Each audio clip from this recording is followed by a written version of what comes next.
Namaste, everybody. Nick here, just answering some questions for people around doing the Panchakarma cleanse from Ayurveda or doing a yoga stroke Ayurvedic retreat. This is possibly one of the trickiest questions that I've had, and it's what's the difference between doing a yoga Ayurveda cleanse, the Panchakarma, and just going to a retreat center and doing like a general body cleanse or doing like a juice cleanse, stuff like that. So let me try to tackle it. Yoga is really about the physical body, but it's also, unlike, let's say, doing a HIIT class. A HIIT class is just physical, right? You're just working the muscles, you're just toning the body. Yoga is about, or has an effect when it's a classical asana practice, and I'm going to change yoga and asana, the postures of the asana. It's not just affecting the physical body, it's affecting the subtle body because we're working with prana, we're working with breath. And if you think of your subtle body, it's, we use the word aura sometimes. For me, that's a little bit too new agey, but it's your field. It's your energetic field. It's your magnetism, your charisma. It's your mood, if you like.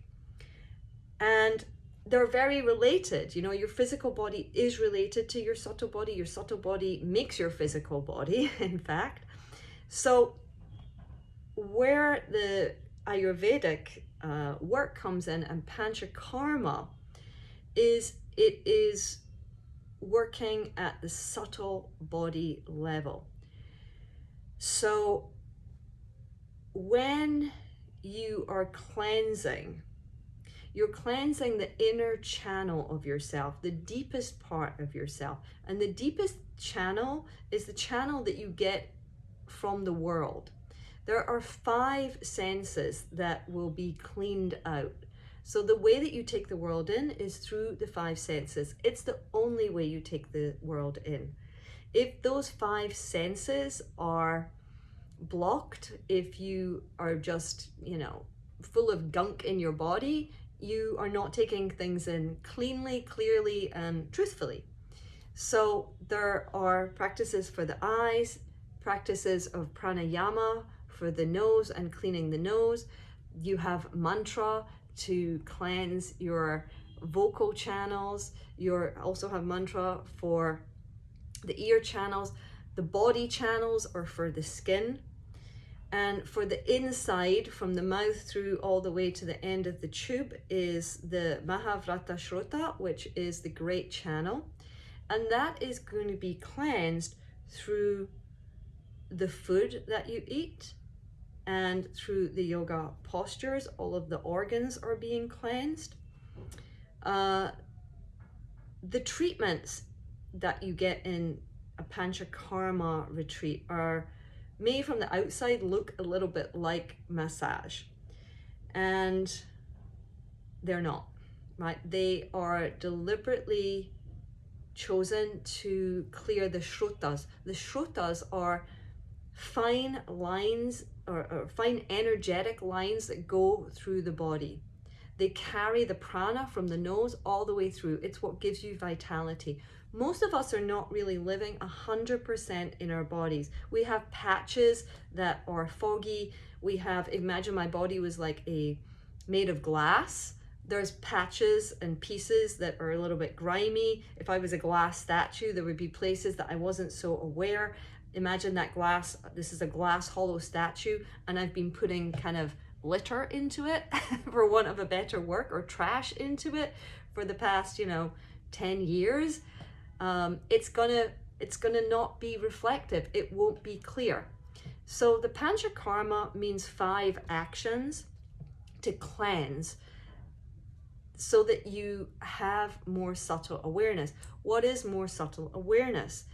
Higher intuition, more clarity, more ability to feel, see, hear, taste, touch at a higher level. It's like someone, if my eyes are all clouded over and then someone just takes a nice squidgy and wipes them clear, I'm going to have a different view of the world.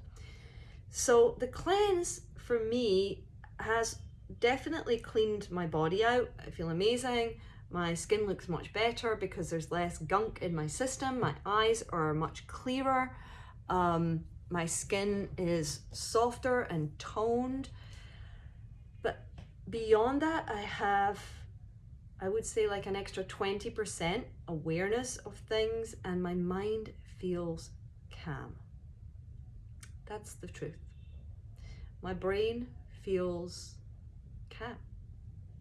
I don't feel like the inner workings of my brain are like some massive spaghetti electrical hot mess. I feel clear, I feel grounded, and I feel wonderful. That would not happen from going to just a nice retreat center in upstate New York and drinking green juice and getting massages. That would be wonderful, but it would not be the same experience. So that is how, in my best way to try and describe Panchakarma. I guess the only way that you would know the difference really is to experience it. So that's what I'm hoping to share with people, is to teach them a little bit about what goes on in a Panchakarma so that they're cognitive of the deeper layers that happen during this kind of cleanse. And my end goal is to take a small group next year in February 2023 to do this with me at the same place that I went to last year. If you're interested in joining me, please stay in touch. I don't come into social media too much, so just send me a note or join, any way you can through the email list and so on, my website. Find me, let me know you want to do it. I'm hopefully starting a program to train people and teach people around October of 2022, with the end result of the group going over and experiencing this yourselves. And then you can make a little video telling me how it feels different than a regular old retreat. Thanks for listening, everyone. Be well. Hari Om.